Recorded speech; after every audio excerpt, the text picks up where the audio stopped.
오늘 이야기가 여러분의 마음에 따뜻한 울림을 준다면 잠시 시간을 내어 좋아요와 구독으로 저희에게 힘을 실어주세요. 여러분의 작은 손길이 저희가 더 좋은 이야기를 만드는데 큰 격려가 됩니다. 또한 이 따뜻한 감동을 주변의 소중한 분들과 함께 나누어 주시면 그 온기가 세상에 더 널리 퍼져나갈 것입니다. 세계 최강대국이라 불리는 나라, 그 심장부에서 생사를 다투는 응급의학과 의사로 일하던 한 여성이 있었습니다. 그녀는 자신의 모든 경력과 익숙한 시스템을 뒤로하고 태평양을 건너 아주 특별한 여정을 시작했습니다. 인생에서 가장 중요하고 연약해지는 순간을 그녀는 바로 대한민국에 맡기기로 결심했습니다. 과연 무엇이 그녀를 이곳 한국으로 이끌었을까요? 때로는 유쾌하고 때로는 가슴 뭉클했던 그녀의 고백을 지금부터 여러분께 들려드립니다. 안녕하세요.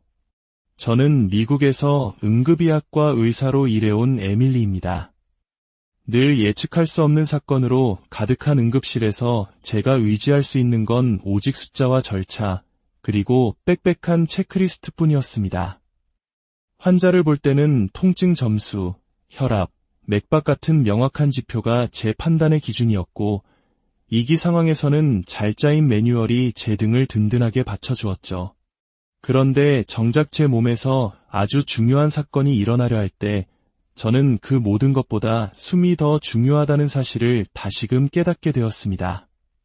바로 한국에서 아이를 낳겠다고 결심하면서부터였습니다. 그 결심의 밑바닥에는 제 삶에 깊게 파인 빈자리가 있었습니다. 제 삶의 나침반이 되어주시던 부모님은 두 분 모두 제 곁을 떠나셨습니다. 엄마가 몇 해 전 세상을 떠나셨고 아빠도 그 그리움을 이기지 못하셨는지 바로 다음 해에 뒤따라가셨죠. 부모님을 한꺼번에 잃은 슬픔 앞에서 저는 철저히 일에만 매달리며 제 감정을 외면했습니다. 병원 스케줄을 빈틈없이 채우고 한순간도 쉴 틈 없이 스스로를 몰아붙이면 그나마 괜찮은 척 버틸 수 있었거든요. 그러던 어느 날 임신 테스트기에 선명한 두 줄이 나타났습니다. 그 순간 저도 모르게 휴대전화를 들어 엄마에게 전화를 걸고 있더라고요. 엄마 하고 부르려던 찰나 차가운 현실이 제 뺨을 때렸습니다. 정신을 차린 저는 더 이상 제 전화를 받아줄 엄마가 없다는 사실에 다시 한번 가슴을 쳤고 그 자리에 주저앉아 아이처럼 엉엉 울었습니다. 그날 밤 남편이 제 어깨를 조용히 감싸며 말했죠. 우리 한국으로 가자. 우리 부모님이 거기 계시잖아. 당신은 거기서 내 아내이기도 하지만 우리 엄마 아빠의 딸이기도 해. 남편의 그 한마디는 단순한 제안이 아니었습니다. 텅 비어버린 제 세상에 따뜻한 불을 켜주는 주문과도 같았죠. 부모님이 떠난 뒤 처음으로 누군가의 딸이라는 단어를 다시 들었습니다. 그래서였습니다. 제가 한국을 선택한 건 단순히 선진 유료 시스템 때문만은 아니었어요. 산모라는 한 여자가 인생에서 가장 연약해지는 그 순간에 제가 두려움 없이 마음껏 기대어 울 수 있는 어른이 있는 곳으로 가고 싶었습니다. 바로 시부모님이 계신 한국으로요. 제가 한국에 가겠다는 결심을 이야기했을 때 주변의 반응은 겉으로는 잔잔했지만 속으로는 크게 술렁이는 듯했습니다. 미국에 계신 친척들이 모여 걱정 가득한 메시지를 보내왔어요. 정말 괜찮을까? 내가 시댁에서 지내면 더 힘들지 않을까? 사촌 언니는 영상통화를 걸어와 안타까운 표정으로 말했죠. 너, 엄마 아빠도 안 계신데 낯선 시댁으로 가는 건 너무 외로운 결정 아니야? 저는 조용히 고개를 저었습니다. 외로우면 외로운 대로 기댈 곳이 있다는 게 중요해. 그리고 거기선 내가 딸이래 작은아버지는 보다 현실적인 걱정을 꺼내셨습니다. 가장 큰 건 언어 문제야. 위험한 순간엔 단어 하나 차이가 생사를 가를 수도 있어. 저는 숨을 고르고 천천히 답했습니다. 맞아요. 그래서 더 철저히 준비하고 있어요. 통역 앱, 그림 안내판, 그리고 무엇보다 제 말이 맞나요? 하고 계속 확인하는 용기를 잃지 않을 거예요. 친척들의 걱정이 사랑에서 비롯된 것임을 알면서도 그 말들은 때로 날카로운 칼날이 되어 밤마다 제 가슴을 서늘하게 파고들었습니다. 저는 그럴 때마다 배 위에 가만히 손을 올리고 아기에게 속삭였어요.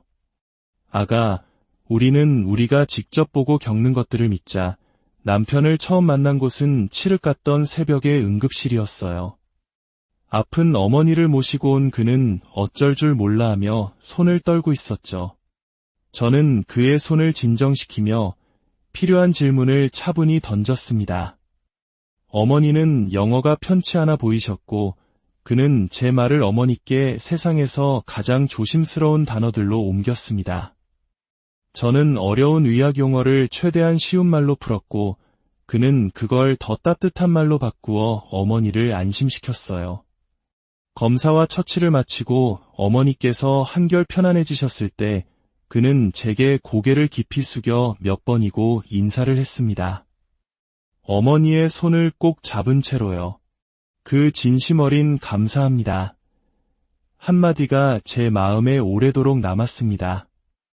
그 후로 우리는 병원 근처 작은 찻집에서 몇 번 더 만났습니다. 그는 반도체 장비를 다루는 엔지니어였고 저는 응급실의 일상에 대해 털어놓았죠. 서로의 일은 전혀 달랐지만 신기하게도 우리는 안전, 설계, 복구 같은 단어들 앞에서 자주 고개를 끄덕였습니다. 생명을 다루는 저와 정밀한 기계를 다루는 그 사람 사이에 서로를 이해할 수 있는 튼튼한 다리가 놓이는 기분이었죠. 어느 날 저녁, 작은 한인마트에 같이 장을 보러 갔는데 한 장바구니에 담기는 고추장과 땅콩버터를 보며 어색함과 재미있음이 뒤섞여 동시에 웃음이 터졌습니다. 서로 다른 것들이 한자리에서 이토록 자연스럽게 어우러질 수 있다는 편안함을 저는 그날 처음 느꼈어요. 말이 없어도 전혀 불편하지 않은 사람. 저는 그와의 시간을 깊이 사랑하게 되었습니다. 부모님이 떠나신 뒤 제 곁의 모든 손길은 늘 분주하거나 무거웠는데 그의 손길은 참 조용했습니다. 꼭 필요할 때만 단단히 잡아주고 나머지는 제 속도로 걸을 수 있도록 묵묵히 지켜봐주는 사람이었어요. 어느 날 그는 제게 한국에는 엄마들이 출산 후 몸을 추스르는 특별한 곳, 산후조리원이 있다는 이야기를 조심스럽게 꺼냈습니다.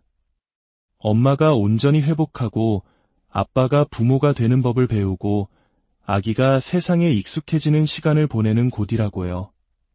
그가 보여준 영상 속에는 조용한 조명 아래 천사같이 잠든 아기들과 엄마들이 따뜻한 차를 마시며 서로의 고된 밤을 위로하는 모습이 펼쳐지고 있었어요. 저는 화면을 보며 무심코 말했습니다. 꼭 호텔 같네. 그는 웃으며 고개를 저었어요. 겉모습은 비슷하지만 목적이 전혀 다른 곳이야.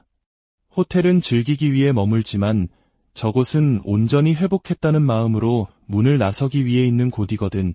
그 말을 저는 그날 절반밖에 이해하지 못했습니다. 그리고 이해하지 못한 나머지 절반은 훗날 제 온몸으로 직접 채워나가게 될 거라는 걸 그때는 미처 몰랐습니다. 결혼식은 아주 작게 치렀습니다. 양가 가족들을 화상으로 연결하고 가까운 지인 몇 명만이 조용히 축복해주는 소박한 결혼식이었어요. 만약 제 부모님이 이 자리에 계셨다면 어떤 표정으로 저를 바라보셨을까 상상하다 눈물이 왈칵 쏟아졌지만 화면 너머의 시부모님이 제 손을 꼭 잡고 말씀해 주셨습니다. 오늘부터 우린 진짜 한 가족이다. 그 따뜻한 한마디가 휘청거리던 제 마음을 굳건히 붙잡아 주었습니다. 임신 사실을 확인하고 저는 늘 그랬듯 복잡한 마음을 가라앉히기 위해 표를 만들었습니다. 안전과 지원, 비용과 행정, 회복과 가족, 언어와 통제감, 그리고 마지막 칸에는 마음의 평안이라고 적었죠. 미국에서 낳는다면 모든 것이 익숙하다는 큰 장점이 있었지만 출산이 끝난 뒤의 시간이 계속 마음에 걸렸습니다. 병원 문을 나선 후 마주하게 될 그 길고 막막한 복도 끝에 누가 서 있을지 상상하면 부모님의 빈자리가 더욱 시리게 다가왔습니다. 그 고독의 시간이 저는 두려웠습니다. 그래서 한국에 대해 더 자세히 알아보기 시작했어요. 한국의 뛰어난 의료 수준을 믿는 마음도 컸지만 그 너머에 있는 돌봄의 문화를 직접 경험하고 싶었습니다. 그리고 무엇보다 그곳엔 저를 딸이라 불러주실 시부모님이 계셨습니다. 한국의 병원 2곳과 화상으로 상담을 진행했습니다. 2곳 모두 참 차분한 말투로 끝까지 친절하게 설명해 주었습니다. 산모님의 어떤 선택이든 저희는 존중합니다. 그 말이 제게는 정말 큰 의미로 다가왔어요.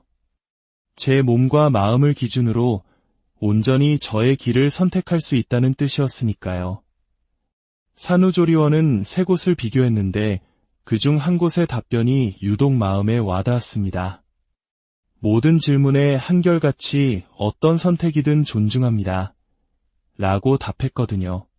그 존중이 단순한 구호가 아니라 시스템 속에 깊이 녹아들어 실천되고 있다는 확신이 들자 우리는 망설임 없이 그곳을 선택했습니다. 비행기표는 임신 마지막 달로 넘어가기 직전에 잡았습니다. 떠나기 전 산부인과 주치의가 써준 소견서 한 구석에 짧은 문장이 적혀 있었어요. 당신 몸의 신호를 믿으세요. 저는 그 문장을 수천맨 앞장에 그대로 옮겨 적었습니다. 길고 긴 비행 시간 동안 저는 배를 쓰다듬으며 속삭였어요. 잘 가보자, 우리 아가. 문득 엄마가 끓여주던 치킨 수프 냄새가 떠올라 또다시 울컥했습니다. 제가 그 냄새를 다시는 맡을 수 없다는 사실을 온전히 인정하기까지 참 오랜 시간이 걸렸는데 한국으로 향하는 비행기 안에서야 비로소 제 가슴이 그 사실을 조금씩 받아들이기 시작했어요. 엄마의 그 냄새는 이제 시어머니의 손맛으로 제게 다시 태어날 거라고요. 공항에 도착하자 시부모님께서 환한 미소로 손을 흔들어 주셨습니다. 차 안에는 보온병에 담긴 따뜻한 미역국이 준비되어 있었고 그 구수한 냄새를 맡는 순간 제 눈에 눈물이 핑 돌았어요. 어머니는 제 손을 꼭 잡고 말씀하셨죠. 애미야, 여기선 아무 눈치 보지 말고 힘들면 힘들다고 바로 말해야 한다. 너는 이제 우리 딸이니까. 아버지는 말수는 적으셨지만 트렁크에서 아기 침대를 꺼내 묵묵히 조립하는 그 손길이 세상 누구보다 단단했습니다. 집은 온돌 덕분에 바닥부터 공기까지 훈훈했고 현관문이 열릴 때 나는 작은 전자음이 낯설면서도 정겹게 느껴졌습니다. 아파트 현관의 무인 택배함, 복도 끝에 질서정연하게 놓인 유모차 보관대 같은 사소한 풍경들이 저를 묘하게 안심시켰습니다. 모든 것이 제자리에 있고 서로를 배려하는 보이지 않는 약속이 존재하는 듯한 느낌이었습니다. 첫 산전 진료는 제 마음을 여러 번 다독여 주었습니다. 접수 창구 직원은 제 이름을 또박또박 정확하게 불러주었고 의료진은 제가 더듬거리며 한국어를 쓸 때마다 인내심을 갖고 기다려 주었어요. 저는 말이 막힐 때마다 제 말이 맞나요? 하고 확인했고 선생님들은 짧고 명확하게 덧붙여 주었습니다. 네, 맞습니다. 거기에 한 가지만 더 설명해 드릴게요. 혹은 어떤 선택을 하셔도 괜찮습니다. 저는 그 말투가 참 좋았어요. 하나의 정답으로 저를 몰아가지 않고 제 생각의 속도를 존중해주고 있다는 느낌을 받았거든요. 진료가 끝나면 어머니가 문 앞에서 기다리셨다가 제 손에 작은 귤 하나를 쥐어주곤 하셨어요. 당분 보충해야지. 이럴 땐 단 게 최고야. 그 작은 손길이 한국 사람들이 말하는 정이라는 것이 이런 걸까 싶었습니다. 그 손길이 제게는 간절한 기도처럼 느껴졌습니다. 엄마가 떠나버린 그 자리에서 저는 다시 엄마의 손을 만났습니다. 진통은 깊은 밤에 시작됐어요. 병원에 도착해 감시장치에 뜨는 수치와 파형을 보자 오랜 의사로서의 본능이 먼저 고개를 들었죠. 지금 수축 강도가 이 정도면 만일의 사태를 대비해 몇 가지 계획을 더 세워둬야겠지. 제 시선을 읽은 간호사님이 조용히 다가와 말했습니다. 숫자를 보는 눈이 아주 정확하시네요. 의사 선생님. 그렇다면 오늘은 그 숫자보다 엄마의 숨이 더 중요하다는 것도 잘 아시겠네요. 그 한마디가 제 어깨에 단단히 들어가 있던 힘을 빼주었습니다. 저는 모니터 화면을 보는 시간을 줄이고 제 호흡 소리를 듣는 시간을 늘렸어요. 파도처럼 통증이 밀려왔다 사라질 때마다 천천히 숨을 내쉬었습니다.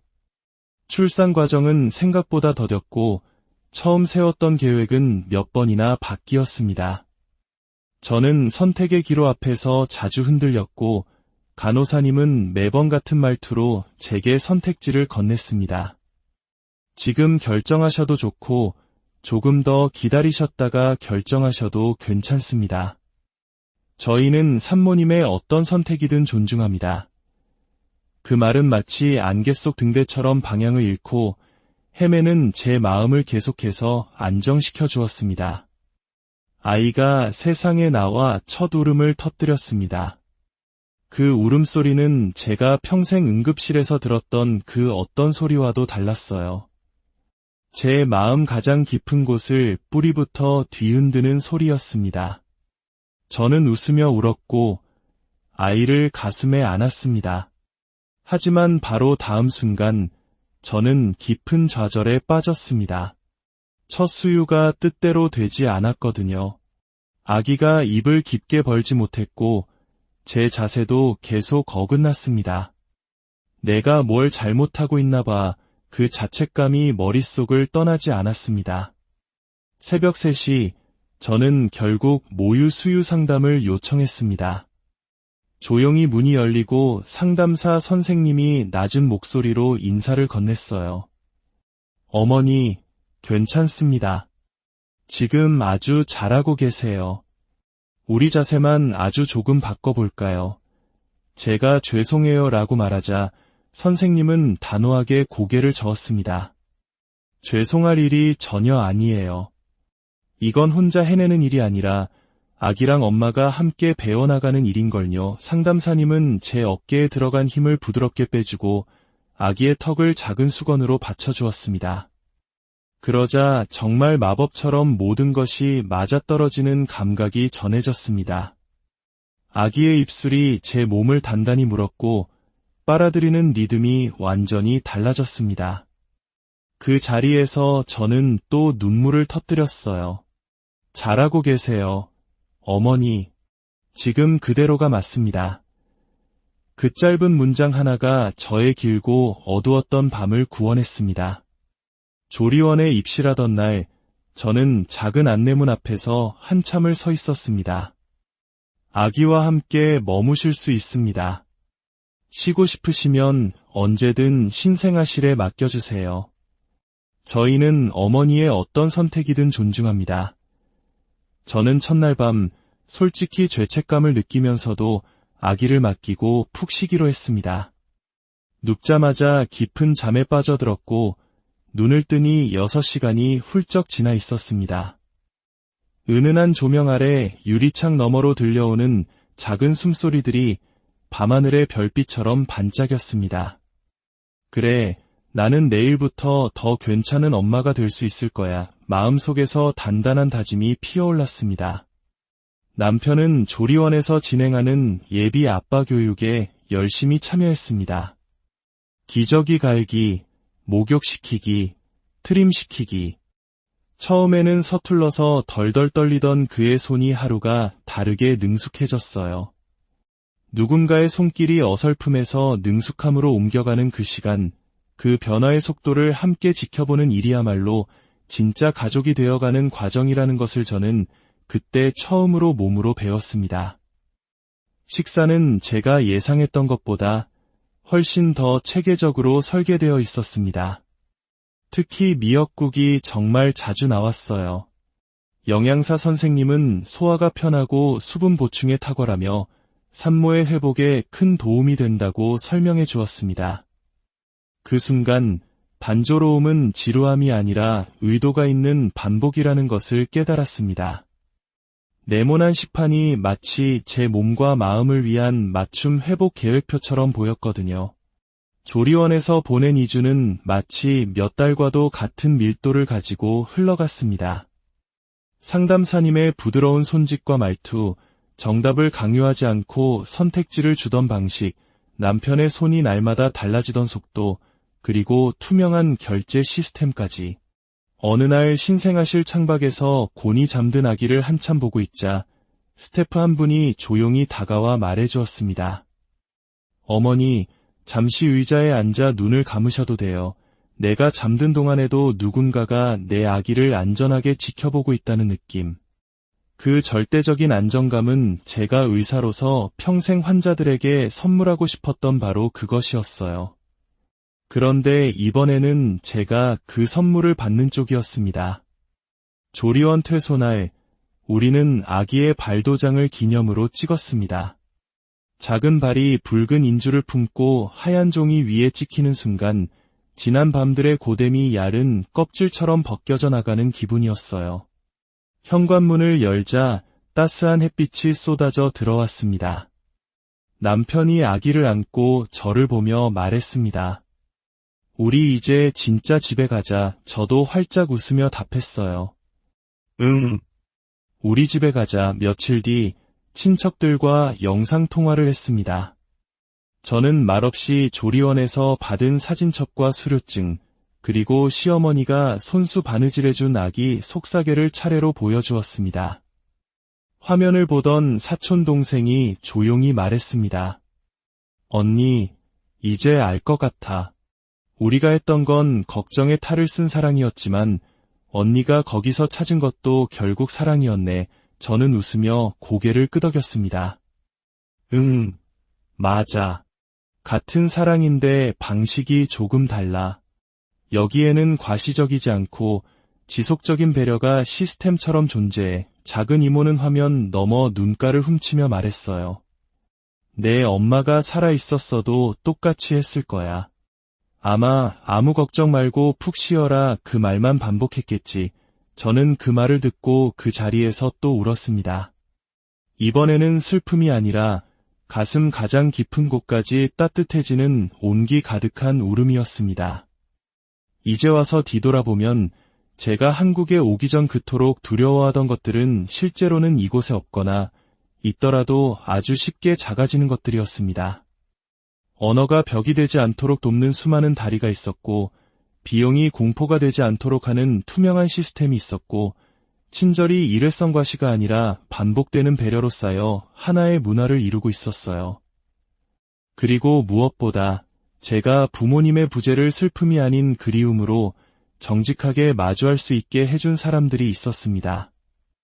여기선 내가 우리 딸이야. 그 한마디가 어두운 밤바다의 등대처럼 제 모든 걸음을 이끌어 주었습니다. 그날 저녁, 저는 남편에게 조심스럽게 제 꿈을 이야기했어요. 있잖아. 나 미국에 돌아가면 정말 작지만 따뜻한 조리원을 열어보고 싶어. 이곳의 조용한 복도와 낮은 조명, 아빠를 위한 교육과 엄마의 마음을 살피는 상담. 내가 한국에서 만난 이 모든 것들을 그대로 담아보고 싶어. 돈을 벌기 위한 공간이 아니라 모든 엄마 아빠가 문을 나설 때 온전히 회복했다는 말을 할 수 있는 그런 곳을 만들고 싶어. 남편은 잠시 저를 바라보더니 환하게 웃었습니다. 정말 좋은 생각이다. 하자. 내가 옆에서 같이 배울게. 잠들기 전 저는 하늘에 계신 부모님께 짧은 편지를 썼습니다. 엄마, 아빠, 저 잘 지내고 있어요. 이곳은 제가 온전히 따를 수 있는 곳이에요. 엄마가 끓여주셨을 미역국을 시어머니가 끓여주시고 아빠가 뚝딱 고쳐주셨을 삐걱이는 의자를 시아버지가 단단히 고정해주세요. 제가 받은 이 완전한 회복의 경험을 다른 사람들에게도 꼭 건네고 싶어요. 이제 저는 제 삶을 이렇게 소개하고 싶습니다. 저는 한때 의사였고 지금은 엄마이며 오늘도 회복을 배우는 학생입니다. 한국에서 저는 아이를 낳는 치료를 받았고 그보다 훨씬 더 큰 회복이라는 선물을 받았습니다. 부모님이 떠난 자리에서 속절없이 무너질 줄 알았던 저는 시부모님이 계신 한국에서 다시 온전히 일어섰습니다. 그리고 언젠가 저는 제가 사는 도시의 한 작은 모퉁이에 아늑한 조리원을 세우려 합니다. 그곳의 문 앞에는 이렇게 적어둘 거예요. 당신의 어떤 선택이든 존중합니다. 정말 잘하고 계세요. 지금 그대로가 맞습니다. 그곳에서 저는 다시 배우고 또 제가 배운 것들을 끊임없이 전하고 싶습니다.